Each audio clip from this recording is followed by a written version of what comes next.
I've been wanting to watch this for a while. This is like kind of this like it sums up a lot of things that I think about like World of Warcraft comparatively to like Final Fantasy XIV, and it basically it's a giant comparison, but it's like it's from someone who's put in like significantly more time in WoW than I have. I was just past surface level, but never into the advanced area. But I did play the game quite a bit. But this person, I've been wanting to see this. Over the last few weeks, I've started to notice a lot of familiar faces from the World of Warcraft community taking another look at Final Fantasy XIV. So today, I want to talk about the differences between these two games, that while sharing many similar concepts, diverge in their execution of the MMO genre.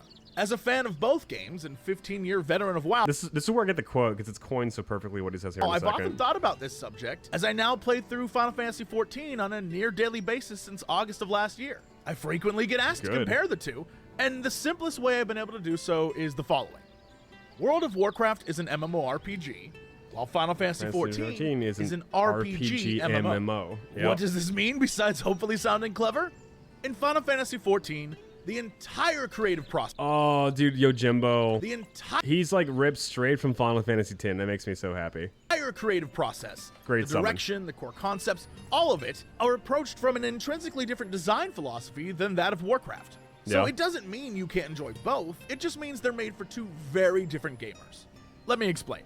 I think most people have an understanding of what an MMORPG is beyond any sort of definition. There are expectations as to what that experience will be, which is why after playing Final Fantasy XIV, I've come to call it an RPG MMO. Because while all the multiplayer elements are there, I believe they aren't entirely necessary. If the MMO were... Yeah, that's what I was saying. Like, this game, like, comparatively to WoW and a lot of other, like, online MMO games, or just MMO games, like, you could go through like the majority of this game and not actually have to socialize, or besides like the basic dungeons, like whatever is like given to you that you need to do. If you choose to have a primarily single player experience, and you can have that, that's up to you to have. In other games, you don't really get that choice, and that's kind of cool that like they do give you the option. Like it's an RP. It can be a single player-esque RPG game, but people just happen to be there, and I always really like that. Were removed, and all we were left with was the RPG, the story, the music, the gameplay.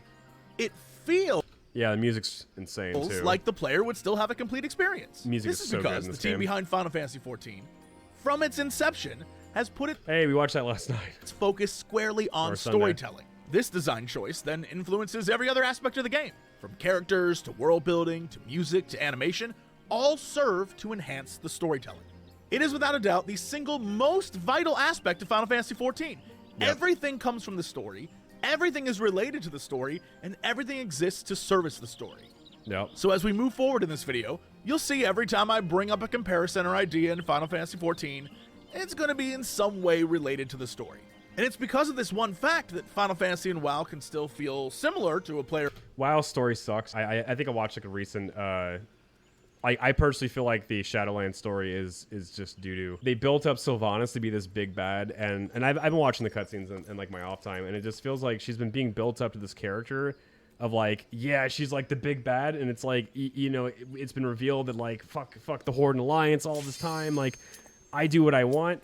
And, but in the end, she's like I feel like it's just a waste of time, because she eventually like has like a shred of humanity. You can see it in her. It's hinted in her. And it's like, but she serves someone, even though she said, I will serve. No, it just, it's a mess. It's a goddamn mess. I don't like it. Please. And you can't undo it. You cannot undo it at this point. I feel like it's just a waste of time. If you had to think, it's because there was no story. There were quests, there was lore, certainly different adventures to get involved in, but no overarching story. There was no driving force behind what you were doing, besides the desire to gain levels, abilities, to see what's around the next bend or explore the next zone. The story of the World of Warcraft was what you, the player, made it. It was trying to find the right Zevras in the Barrens. It was sneaking into the undeveloped Mount Hyjal. It's trying to raid the enemy capital. Those were the experiences we remember. In fact, the most recent example of a great WoW memory I have is getting the Alliance Horde Slayer title and that achievement in BFA. The whole point is that you kill enough enemy players to literally be marked on the map as a bounty, and then people try to come kill you, and if you survive long enough, you get an achievement. It was one of the most exhilarating recent memories I have in the game. I loved every... Dude, city raids were so fun. Oh my god, like it's so hard. I'd imagine like now in the game, it's so hard to get like that many people together for a city raid and coordinate it, you know? Because everyone's just kind of like in their own head now. They're not even like wanting to play together. Like, there's the grouping stuff. Like I talked like in like the last video, it was like so hard because like people don't want to interact anymore, and it's just sad. Every moment of that there's not enough players maybe on certain servers. In Final Fantasy XIV, if you ask someone their favorite moment, and I did, almost every single person is going to say theirs is related to story. Obviously, this isn't every player, as many players find the same camaraderie and accomplishment as WoW players when taking down harder bosses. But for the majority of players, the story is not just an important part of the game, it's also something that binds the community together. With that said, after years of playing WoW, to say there isn't a fan base for the world or story building they're doing would be foolish, as I am one of them. But let's be real, the majority of players simply do not care about the plot of Warcraft. I'd have to guess that's because it was never really the driving force of the game that got them playing in the first. I cared about the story. I cared about it a lot. I think that it just kind of devolved into like a dumpster fire over time. I mean, it's pretty bad, but I mean, I cared about it. I mean, it's at least me though. First place, and more importantly, sticking with it. The fact is, as Blizzard moves more towards storytelling in their more recent expansions, they've developed multiple ways of getting across major plot information to players who may be interested, but it's not integral for the player's enjoyment. It's this delivery that provides the necessary surface-level context to keep a player engaged, but has also formed a complicated relationship with players who do enjoy story and world building in Warcraft. Team leads and devs change, shifting the vision for each expansion to fit what is essentially the rule of cool. While main story beats are planned ahead, it's very clear that things have changed or will change based on necessity. Main characters vanish, story elements are left behind, and lore is retconned to fit with the moment. As a big old lore nerd, years of that have definitely left me kinda jaded when it comes to WoW. A silly example is years ago at BlizzCon, I asked the devs about that weird snake tail and Gundrak. I was like, what is that thing? Yeah. Their response then, and ever since, has pretty much been, we really don't know. Perhaps it was snuck in, perhaps it was dropped. Wait, what the fuck happened to Nepulon in Cataclysm? Like, Nepulon, did they ever resolve that? I've been away for so long. Like, he was like one of the elemental lords, and he just disappeared at the end of a dungeon. And he's kind of integral to, like, the world. And they literally just never followed up on it. At least I don't think. Content, who knows? All I can say is, if it was in Final Fantasy XIV, that snaketail would not only have had a purpose, but it would have shown up 2 expansions later as an important character in an ongoing story. Yep, this is going to be one of those videos that's long enough to be split into multiple parts. But it's good, because it allows us to dive a little deeper. When it comes to content, both games feature the staples of the MMORPG genre to differing degrees. Leveling, dungeons, raids, PvP, special events, grinds, and daily quests. In fact, some on the 2 dev teams are friends, and they definitely borrow ideas from each other all the time. Yoshi P, the director of Final Fantasy XIV, is notably a huge Blizzard fan. Yo, sick cosplay, the difference, of course, comes from what the dev teams have decided the focus of their games should be. The best way I can simplify this is to say that Warcraft is more about the destination, and Final Fantasy XIV is more about the journey. As an example, in WoW, the leveling process in, say, a new he said it. It was like stirring in my brain. I couldn't put it together, but that's actually how I feel about it. It's about the in-game destination, and here it's about the journey. Take your time, enjoy it, smell the roses along the way. You know, is a buffer between you and max level, where the real game starts. I was once told by a friend that he always thought of it as advertisement for places that later on at max level you'll spend time grinding. Once you've leveled up, you can begin doing harder dungeons, farming gear in Mythic Plus, running raids, joining PvP battlegrounds or arenas, and doing your daily quests or grinding rep. And for years, this has not only been a pretty standard MMORPG cycle, but WoW has been the best at it. The goal, of course, is keeping players engaged and logged in. And going back to our original story discussion, doing most of these things continues the Warcraft story as well. In Final Fantasy XIV, it's a bit different. With the story being the most important part, this means leveling isn't just a rush to max level to experience the cool parts are the leveling. At max level, there are certainly raids and dailies and grinds and PvP, but they're nowhere near the complexity of WoW. Leveling up a job in Final Fantasy XIV isn't just about the leveling process either. Sure, in WoW you can level up an alt, experience the other faction's story, and a lot of people enjoy that. But in Final Fantasy XIV, Each job has its own story and quests associated. Is it weird that I like that we don't have like Horde and Alliance like factions, and that we have just, we're all kind of on the same side? Like, I don't know if it's kind of refreshing. Maybe that's like one of the reasons that like toxicity is curbed. There's no like toxic rivalry. Just a thought. With it, you know, they're varying in size and scope, but like the Dark Knight, for example, is universally loved for being some of the best storytelling in the game. But again, story is what it's about. Most large-scale raids only have one difficulty level and are more events than actual team building struggles. Those raids and trials that do have harder modes are canonically fan fiction versions of the events, so players who are just there for the story won't miss anything if they don't have time for harder content. PvP, while vibrant, is nothing close to that of WoW. Reputations and dailies exist, but not in a way that forces the player to spend a significant amount of time investing in them. But you're rewarded in a way that makes it feel like you're kind of getting one. Wait, okay, yeah. You mentioned, what's up, Shock? The faction system. Okay, one of the dumbest things about the story is the fact that, like, at the end of every expansion, and this happens every single time, the Horde and the Alliance come together at the very end to defeat the big bad, and things are okay, and then it goes right back to warring again. But you would imagine, like, through enough times of this happening that they might just be like, dude, what the fuck are we fighting for? Like, it just makes no sense, because we know there's by the 6th time, we know the big bad's, there's going to be a big bad that's going to come and, like, force us to band together. I just think the faction system's kind of silly at this point. Or at the very least, like, maybe make a 3rd faction or something to break the flow up there. But it's like the storytelling is silly because, like, you just constantly, like, I feel like it's exhausting to have to, like, the writers have to, like, wrap their heads around, okay, well, they're going to work together, but they can't be friends for too long. So they're going to fucking, yeah. I remember, like, at the beginning of BFA, whenever Sylvanas, like, went full murder hobo. And I was like, wait, didn't you guys just kill, like, God? You just killed God. You saved, like, the universe. And then now she's like, I'm gonna burn your tree down, bitch. But then like they had to like come up with some dumb fucking reason that she had whispers in her ear from the old gods or whatever it was. I don't know. It just didn't pay off the way that I wanted to. It was dumb. Yeah. It's just a cycle that kind of keeps going and going and going to where now it's like, all right, here we go again. It's already happening in Shadowlands. You know, Sylvanas is kind of having to change her heart at the last second or something like that. And I'm just like, man, I kind of just commit to being evil and just don't waste my time. Either you are or you're not. And I know that there's like areas of gray, but it's like we've had so much of this like narrative of like this gray area, and it's like just fucking pick one, dude. Well, what do I know? I'm just a simpleton. Devs for the amount of time you actually put into it. Let me give you some specific examples. Let's talk reputation grinds. Admittedly, in WoW, I haven't played much beyond the start of max level content in Shadowlands, and this may be different, but if we look at most reputation grinds, it's usually something along the lines of like, you earn 750 rep a day with a weekly bonus of some sort, and you need 40 to 50k rep to reach Exalted. So you're looking at, I don't know, over a month of rep farming to reach max reputation. This, of course, is part of the design philosophy again, to keep you engaged in the world longer.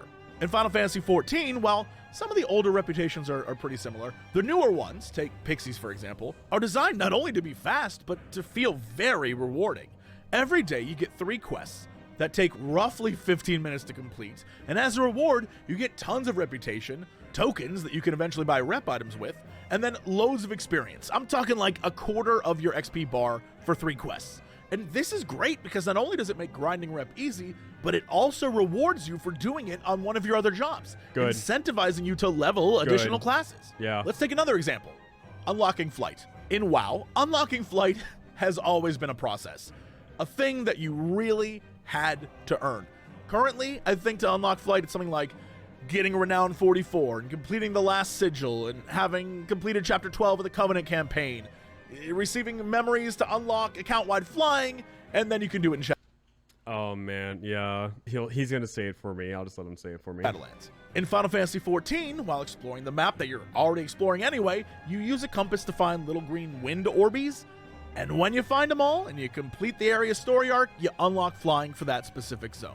It's not account-wide, but it's easy enough to get just by going through the leveling process. From a design standpoint, I love this.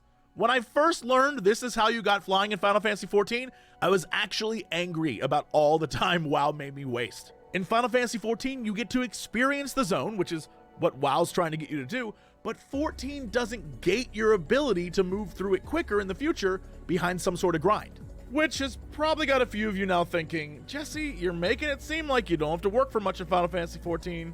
But of course you do. There are things like fancy relic weapon grinds and stuff like that, but not nearly to the degree that WoW makes you grind out stuff. Honestly, I think I forgot which viewer said it, but like for the hardcore grinds at the end, it's about glamour mostly, and it's like I think that's kind of cool. Or like if you want to go the distance to like to fill up your achievement bar, that's fine.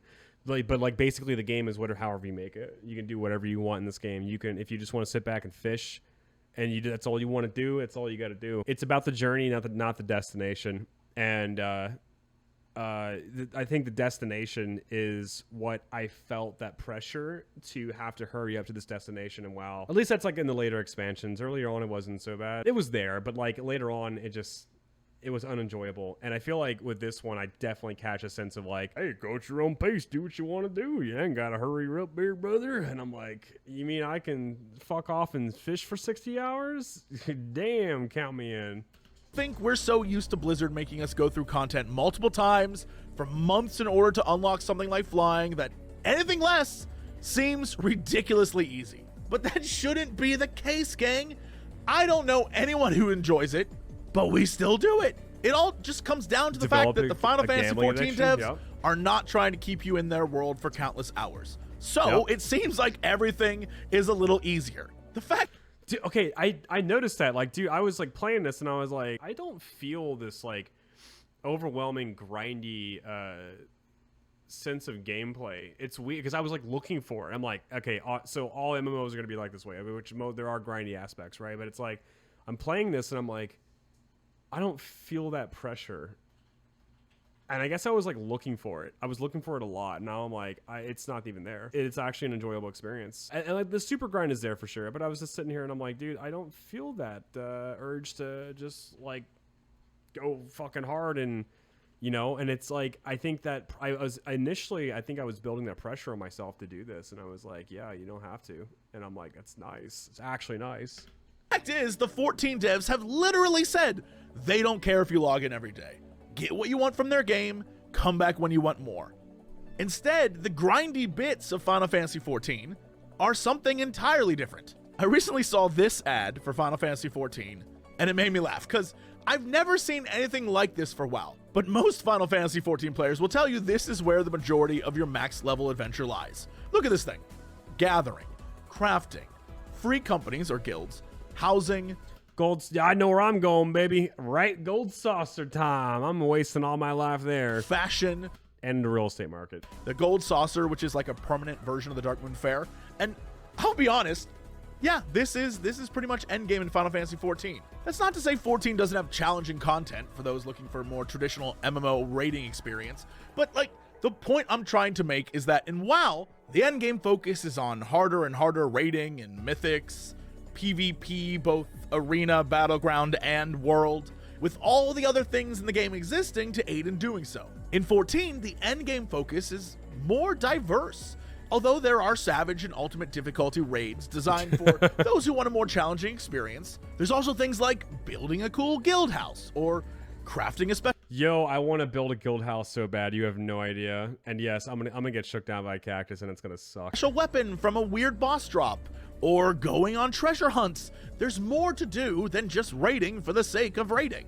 Speaking of crafting, one of the biggest... That's a hard mentality to break. That's such a hard mentality to get over. Because like I jumped in this game and I was like, all right, time to hurry up so we can hurry up and get to the end game so I can get the gear to go fuck some shit up and, you know, blah blah blah, numbers, DPS. And it's like, I don't know, it's so strange because like that's not it's an option, but it's not like the only focus. And so like I feel like a lot of WoW players that are coming here are like, they're bringing this like this hardcore focus to get there, but it's like it's not the only thing to do. And it's like, huh, it's weird. Like, you can do it, but it's not like pressured on you to do it. I keep repeating myself, and it's just like I feel like I'm kind of like, this video is kind of helping me understand and put things in perspective of like how this game differs, you know, obviously from WoW. And yeah, it's just a better experience, man. God damn. Issues I have with WoW, I do want the fish is that mount. crafting for so long has seemed totally pointless once looking for raid was created. any gear you could craft, say as a leather worker, was useless for those who could just get raid gear easily. Meanwhile, in Final Fantasy XIV, gathering and crafting is very much a major part of the endgame experience. If you're curious about other things, PvP for example, I mean, in this case, WoW definitely wins this one. There is PvP in Final Fantasy XIV in the form of war games, and there are many people who enjoy it.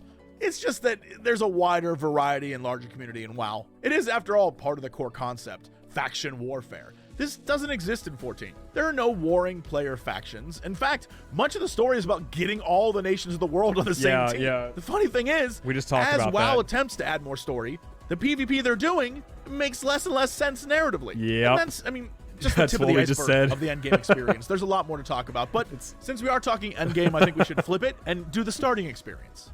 Going back to the design philosophies of the two games, we can see differences in the premise of each and how it affects your intro into the game. In World of Warcraft, you start your experience as just one of the many faces in service of your chosen faction. Over time, your actions in defeating various threats increase your importance to the world. In Final Fantasy XIV, you are literally the Warrior of Light, the chosen hero from moment one. There is no denying your importance to the story. The entire narrative revolves around you. Even though initially you're not recognized as such, I mean, that's what you are. Quickly proving yourself to the world. From that point on, every character not only acknowledges you, but they recognize the importance of your role over theirs. So add that to the story being the most important element, and you'll see how this might be a daunting task for some new players. Much of the 14 starting experience it's pretty slow. World building, character introduction, lasting roughly the first 50 levels. I actually think this is one of the biggest problems Final Fantasy XIV has, as it's a hard sell to explain how phenomenal this game becomes only after you put in 40 hours. Yeah, we were like the start of the stream we were talking about that, where it's like it is rough, dude. It's rough to start this game. I mean, I'm enjoying it. Don't get me wrong, but like it is slow. I know it's slow. We all know it's slow. You just look at the end game and it's like you see like there's light at the end of the tunnel, and you're like, dude, I want that. But that's exactly what I was told. Yeah. And what I have told others, because it's true. The strong connection to narrative hurts the starting experience. At least it's not as bad as like One Piece. We're like, bro, it gets better after like episode 672. You just give it a chance. That's like what 500 hours of episodes later. I've never watched One Piece. I that's insanity. I'm not doing that. Especially for new players who may have friends playing or seen an amazing moment from a recent expansion, but they can't play it themselves without playing through 100 hours of story or paying for a skip and finding themselves completely disconnected from the plot. And that is a real shame, because the game uses all of that story and setup to build out the rest of the world. So if you skip over the starting experience, the amount of stuff you miss is mind-boggling. And because the story is so well told, and all the characters and locations and factions, etc., are so perfectly fit into the puzzle that is the main plot, that when twists happen, they make perfect sense. When reveals are made, it's like, oh yeah, of course. All because of that level 1 through 50 experience laying the foundation. And as I've said, I've experienced both ends of this. Years ago, when the game first came out, I gave it a shot, and around level 40 was totally burnt out. It wasn't until I returned last year looking for something new that I gave the game a second chance on the recommendation of a friend. I'm so glad I listened, because for a fan of story like me, what this game offers is a fantastic experience. Sadly, the reason behind Final Fantasy XIV: A Realm Reborn's slow start can be traced back to its origins as a reboot of the disaster.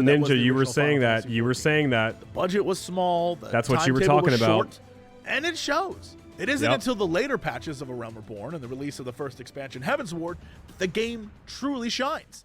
The production value skyrockets, the writing is less long-winded, the voice actors change, just about everything is better than where it started. And universally, everyone acknowledges this fact, which is why I assume the free trial, with memes and all, includes Heavensward.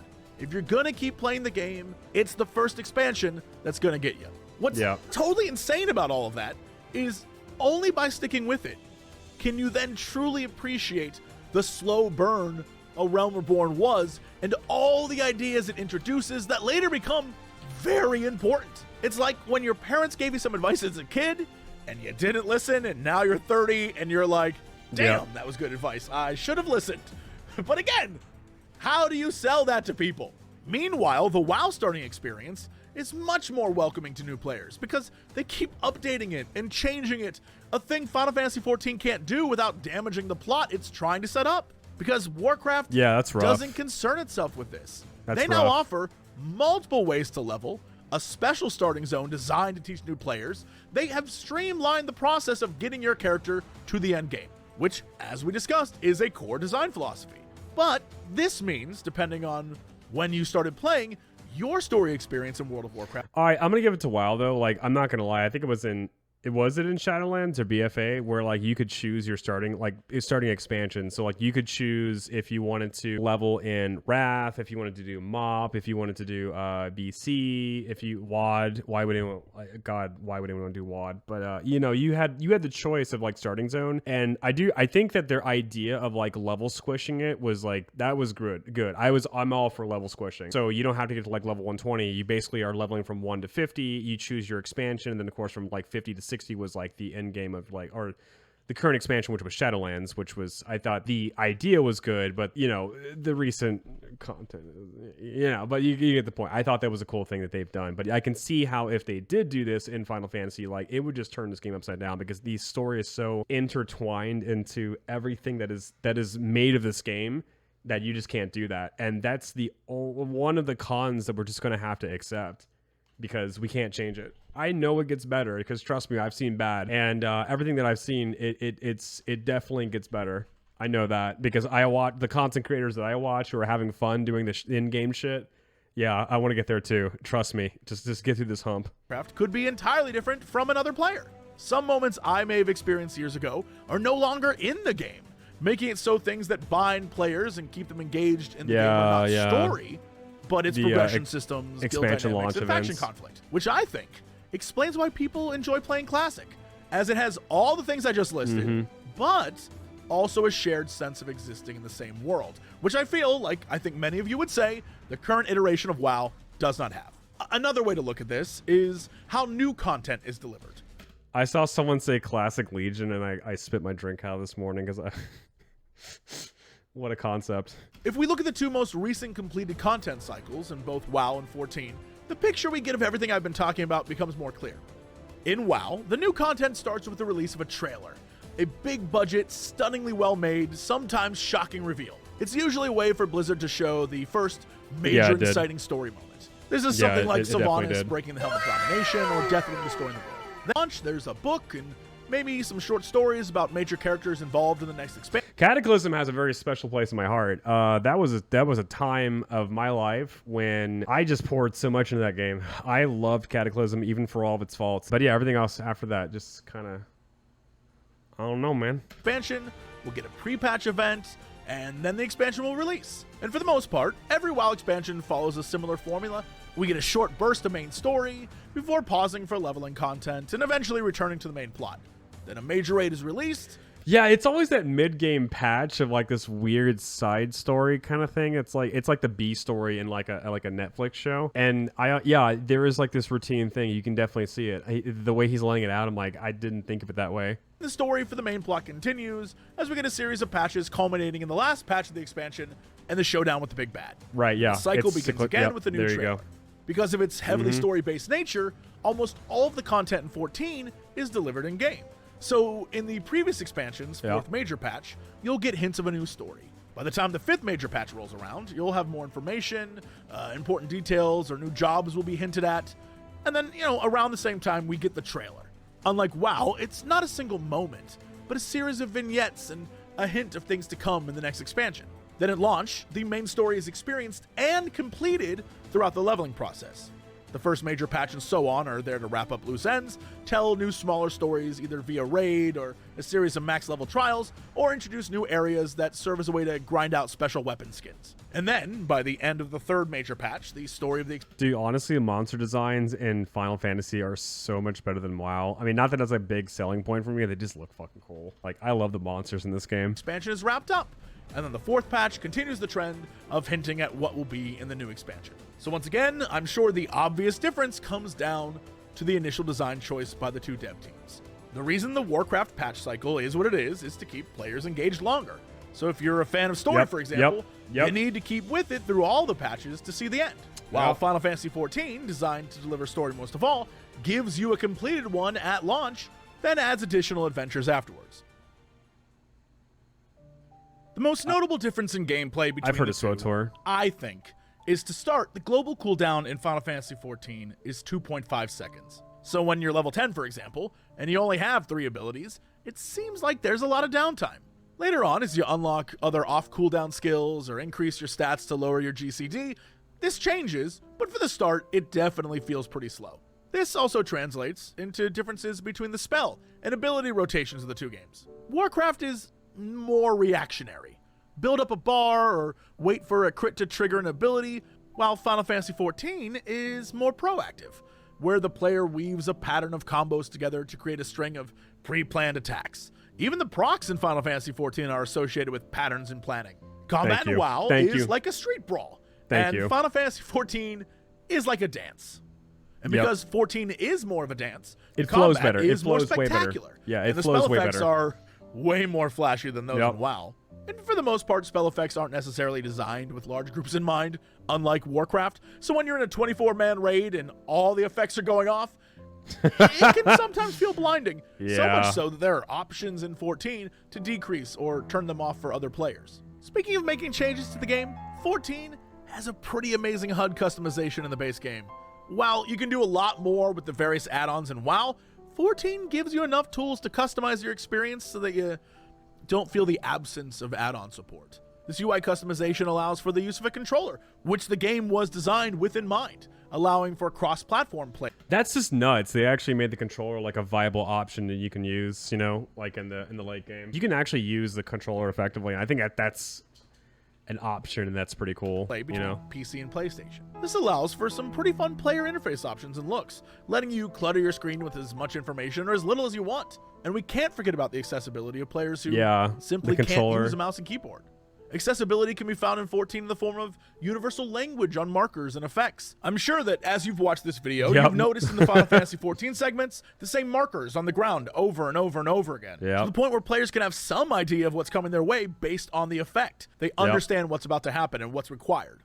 Another major gameplay difference, which is probably what we should have started with, is the ability for one character to play every job or class in the game and switch between them. If you choose Black... I had the hardest time wrapping my head around this, is the fact that like you can have like one level 80 who, if you have enough time and you've leveled every single job, you could basically be a mage, warrior, you know, whatever, gunbreaker, paladin. Like you basically don't have to you don't have to roll a new character to be able to do this. It took me a while. I was like, what? What do you mean, dude? I need to make a new character. I was gonna have like multiple tunes. Like I'm gonna have like a gunbreaker, and then I'm gonna have like a paladin or whatever. And I was like, and someone's like, no, you just level your stuff over time. And I was like, oh, what the fuck? Okay, that's kind of cool. I personally like that. I mean, like, and you get leveling bonuses for it. I think that's pretty cool. It allows you to play a more of a variety without just pigeonholing you in a corner. I think that's great.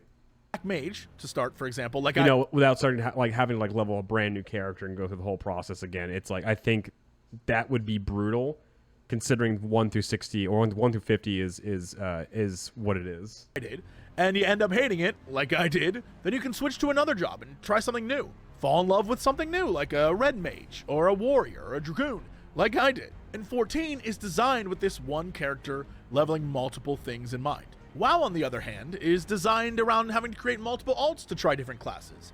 But unlike 14, each of these new characters has some sort of racial ability or special action. It's unnecessary to experience all the game has to offer. Warcraft does, however, have more overall combat diversity, with the option to choose talents and spec out your character in fun, weird ways, although a lot of the time people just look up what the best is. Also, the classes in WoW seem more wild and vibrant compared to that of Final Fantasy XIV. There are no Demon Hunter or Brewmaster analog, for example. It does have a Blue Mage, but it's treated as more of a joke class with wacky overpowered abilities that isn't really allowed in current content. I need to see what WoW really nails raiding in does. PvP. It's what the game was designed for, and they do it very well. The raids in WoW are larger and more intricate, the PvP is more varied and complex, but Final Fantasy XIV does something very fun with its dungeons, raids, and trials, by including synced, unsynced, and minimum item level settings. You can change the difficulty of a dungeon, for example, to be exactly how it was when you first ran it in your low-level gear, or to cheese the hell out of it at max level. The last thing of note I is didn't that know when that. It's crafting or actually cool. gathering, 14 is much more visual and complex than WoW. It's not just clicking a node. They're actually separate jobs, separate skills, separate stories, and separate gear that you can play What's up, Some without Dog? How ever are doing you? the main story. What's going on? Although you'd need it to unlock some zones. There How you are been? whole events built around using these crafting and gathering jobs. Building a city, for example. I'm sorry, what the fuck was that? Note is that when crafting or Wait. gathering, actually separate jobs, separate skills, separate stories, and separate gear that you can play without ever doing the main story. Although you'd need it to unlock some zones. There are whole events built around using these What the crafting and fuck? gathering jobs. Building a city, for example. It's a crafting orgy. And as I mentioned before, crafting actually makes viable gear, unlike WoW, whose crafters are mostly useless once people can do looking for raids. No, yeah. You're going to get tired of hearing me say it. Yeah. You probably already are, but story plays a major role in the aesthetics of 14 versus WoW as well. Both games look very good. Let me be clear. But they each have their own visual style. WoW is slightly more cartoony and exaggerated. Everyone has giant muscles, even the fat dudes and the gnomes. Click all you want, bro. 14 is a bit more subdued in all regards. Even the colors are more toned down. Some might call the character designs a bit animu. Meanwhile, the WoW character designs are more diverse than 14 as well. Trolls, undead, humans, pandas. In 14, it's more like human, tiny human, cat human. Okay, that's like the one thing, that's the one con that I will say about FF14 is that, like, I do feel like the races are kind of just variations of humans. Yeah, cat human, there's like human, tiny human, big human. At least in World of Warcraft, though, like the races were like very distinct and they had like a really unique visual appearance about them. So I was like, I was all about it. Horny human. The Horny biggest human. difference I've noticed comes down to 14's emotive characters and WoW's wider array of visually diverse zones. These emotive characters make it so 14 can easily work in numerous in-game cutscenes and match the voices. In order to do the same thing in WoW, custom crafted scenes are made, which take time and limit the number that can be included. That's not to say that Warcraft characters can't show emotion, or Final Fantasy doesn't have visually diverse zones, but each does their thing better.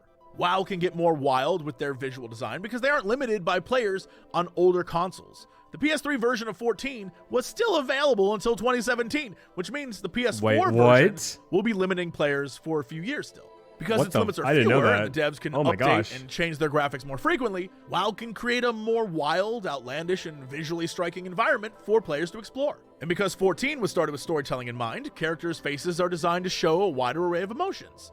WoW, on the other hand, added story after the fact, so the game wasn't designed to have a lot of close-up facial animations. So as they add new in-game cinematics, many of the ones we're getting now seem to have these weird flappy jaw yapping things going on. And that stands out from the other higher quality cinematic stuff we're used to getting in WoW. I wondered about that, yeah. Death Knights were sick. The music of these games is also another thing worth pointing out, as it again is a perfect example of my original thesis. Like the graphic design of the games, they both have good music. But similar to WoW's visual style, Final Fantasy XIV's musical style is far more diverse and wild and fun. In Warcraft, music is mostly ambient, used to set the mood of a zone or a dungeon, usually something catchy, repeating, and not all that intrusive. But many times, because of its generalized nature, there are moments where it might not fit the events that are on screen in an epic boss fight, for example. There's plenty of times I remember struggling through a raid to get to the final boss, and the music was pretty much the same as when I started the raid. Meanwhile, in 14, because the music, like everything else, is connected to the story, it's more moment-to-moment than WoW. Again, it's not like WoW doesn't do story moment music, or Final Fantasy XIV doesn't have ambient zone themes. What the hell is that thing? They both do their own thing way more. Final Fantasy XIV has musical themes for sad moments, and happy moments, and silly moments, and tense moments. It sometimes even tells a story. There are theme songs and leitmotifs, and more importantly, battle music.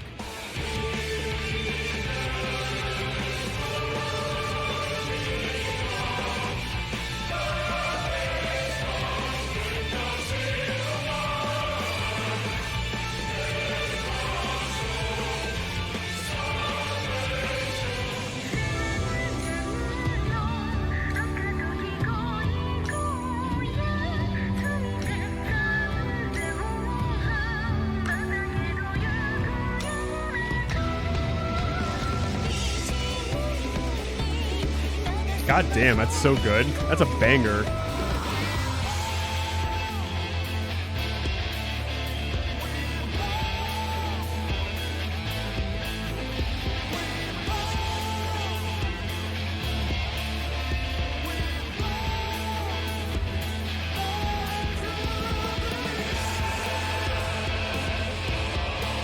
Dude, that's so fucking good. It's just so good. Nothing makes wiping or learning a fight more tolerable than a catchy song in the background. Truthfully, Final Fantasy XIV just has a larger variety of music and uses it better than WoW, which is crazy. Oh yeah. Because I remember listening to the soundtrack for WoW Legion and thinking how great it was, only to find out there were some songs not even used in the game. Or if they were, I don't remember or missed it. I recall multiple versions of Anduin's theme, only for him to barely be involved in the main Legion storyline, and his theme to show up like maybe once or twice. That's so crazy to know they have all this amazing talent at Blizzard making music, and they don't even use it all. Canticle of Sacrifice. I think it's called whatever. I don't know. Canticle of Sacrifice. What's it called? That was such a good track. I gotta find it. This was in Legion. Oh my god, this was so fucking good. I'm just gonna play a sample.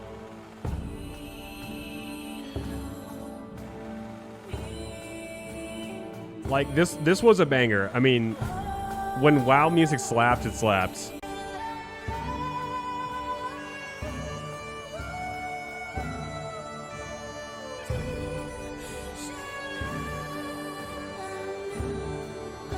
Yeah, I mean, like when it hits, it hits. And remember Elite Tauren Chieftain? Final Fantasy XIV has a band of devs called the Primals. Except they don't just do meme songs, they play like all the hits from the game. Lyrics and all, and let me tell you, they got some bangers. The difference is, while ETC was phased out of live events, the Primals are the highlight that everyone looks forward to. It's as if the WoW community thought ETC was kind of lame, and Final Fantasy XIV fans are like, more Primals, please. Dude, Jack's theme from 10. So there's one last thing to talk about, and I'm sure it won't be controversial at all. The communities. I've been in all right, like standard. It's a standard like notion at this point that like the WoW community is so toxic. It's always been toxic, but like it is just holy fuck, dude. I think I streamed WoW once like years ago, and I just had people in my chat bitching about just the way that I was playing the game, and I was like, holy fuck, let me vibe. It's like the angriest bit of neckbeards I had ever met. Like, of all the games that I played, the worst experience I had streaming was WoW. I was like, nah. The WoW community long I don't love it this much to push through that. To have formed a pretty substantial theory about it. I know I'm going to get lots of crap for this one, but I think the general notion is that it's pretty toxic. Yes, your personal guild might be awesome, but generally, I think we can all agree there are high levels of toxicity in the WoW community. Yeah. And I believe this stems from the nature of the game itself. WoW is based in conflict. A game. The systems and the ideologies behind the game itself breed toxicity, and that's just how it is. That's like the simplest answer. Where two factions are pitted against each other from the beginning, so players already have an established enemy or other to focus their ire on. It is thematically ingrained in the community culture. And not only is player versus player part of the game, but so is competition on a PvE level. With world firsts and server firsts and more at a macro level, and then tools like DPS meters at a micro level to determine who is the best in the current party. Everyone is judging everyone at all times in Warcraft. It can feel overbearing. Even WoW's more cooperative events can seem like competition between players. As players are in the game longer and learn more and think they know more, biases form, opinions, valid or otherwise, take root, and soon the forums are littered with waste. You know, toxic. 14, Goldshire. at least in my experience. Goldshire on Moan Guard. Yeah. It's the RP server. Has been different. And it's hard to explain because I remember that. Sure, there must be toxicity in the community. I've heard of it. I've never seen it. And maybe that's streamer privilege. Maybe it's just I'm very lucky. I don't know. But most people, if you ask, will tell you how nice and wonderful and kind the 14 community is. But it's also jarring. If you're a WoW player coming to the Final Fantasy XIV community, the RP there's a servers, lot to dude. understand that's different. Let me give you a great example. Oh, dude, Goldshire was that was rough. there was a server called Moonguard, and we called it Moanguard because that you knew what you were walking into. These people had no fucking shame. You wanted good content, go to Moanguard. That shit was wild. I mean, RP servers can be cool. Like, don't get me wrong, if you're really into that kind of stuff, like, it can be fine. It was that back alley place where, like, you knew where to go to get your fix. And then the RP PvP servers, I didn't get those. I didn't understand why. Example. Maybe Rare mobs. I just didn't get the concept. Or in the case but of 14, I don't know. ranked mobs. In WoW, if you see a rare monster, you find a way to kill that thing as fast as you can. You grab friends, you grab guildies. You want that special drop. In Final Fantasy 14, that's frowned upon by most of the community. I found this out one day when I saw a rare and asked my free company, my guild, for help. And they were like, dude, wait for the hunt train. And I was like, what? What the hell are you talking about? It's shit. right here, right now. And they explained that's not how the community does it. When all the rares are finally spawned, hunt trains form, and like 100 players move from zone to zone, killing them, each getting credit for the kills and any sort of rewards. This idea baffled me. I was like, I am here right now. What if I'm not online later? I have to pass up the kill just cause? And they were like, yeah. I know it sounds crazy, but having done multiple hunt trains now, I understand it completely, and I actually prefer it. It's almost like if WoW had this same concept, I may have actually seen a time lost Proto Drake once or twice. Warcraft eventually had moments like this for Nashtadar and Mechagon, but it's not on the same level. This camaraderie in the 14 community translates to how they treat new players for the most part as well. Sprouts, as they are lovingly called, are new players with a little I'm a sprout and I'm proud, okay? Icon next to their name. Normally, one would assume an icon next to your name letting everyone know that you have no idea what you're doing would seem like you just got yourself a scarlet letter and became a pariah. But in Final Fantasy XIV, it's the exact opposite. Instead of trolling or treating them poorly, most players cheer them on or offer advice and tips in dungeons. It makes it easier to understand if someone has no clue what's going on. You can instantly see they're new, and it's okay. And the game even rewards players with bonuses for having them in your group. And that's what I think is so special about the community in 14. I've seen plenty of players try new classes or a build or whatever in both WoW and 14. And people can get intimidated about being yelled at for sucking or not knowing something. But in 14, that little sprout icon lets players know immediately that you're newer to the game. So they have an expectation that you might not know some things. And it makes it easier to ask, which is honestly the biggest problem in WoW. New players are always afraid to ask what... Dude, imagine a new player. Let's imagine your first expansion of Shadowlands, and you walk into the community in its current state right now, and you have an honest question. You have an honest question about a mechanic in the game, and you just don't know where to go. You are free meat. People gonna rip your ass apart. They're gonna tear you up and spit you out if you have a question walking in and like, I'm a little new and I was wondering, and dude, that's it. I've got nothing but like really positive experiences so far since I've been in this game. But like, yeah, I feel bad for new WoW players who just get into the game and they honestly want to know what to do. Good luck, man. To do. Just as an example of how this mentality rubs off on you, I was doing my 14 roulettes or dungeon dailies and got the final Omega raid.